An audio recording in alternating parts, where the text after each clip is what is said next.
Grapevines are excellent plants. They give us lots of beautiful, delicious fruit, fantastic autumn foliage, and they're pretty easy to grow at home. You can grow them on a trellis, on the fence, or over a pergola like this.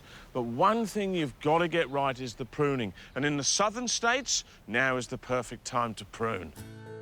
The reason we prune grapes is to manage next season's grape production and get a well-balanced vine with the right amount of leaves to help ripen the fruit to maturity. It's the leaves doing the photosynthesis that provides the nutrients for the grapes. Then us humans can do the picking and the eating, or the pressing and the drinking, depending on the variety.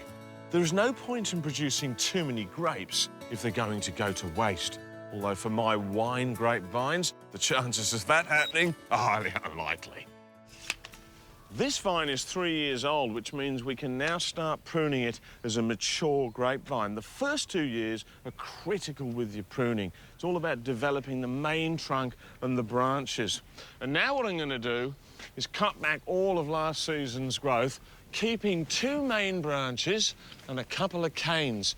I want to keep a nice shape on the pergola, so I'll keep that cane there, cut back to that, one over here, one over there, and we cut back to 2 buds of the cane, and off that comes the new growth, and that's where the grapes are developed. Beautiful.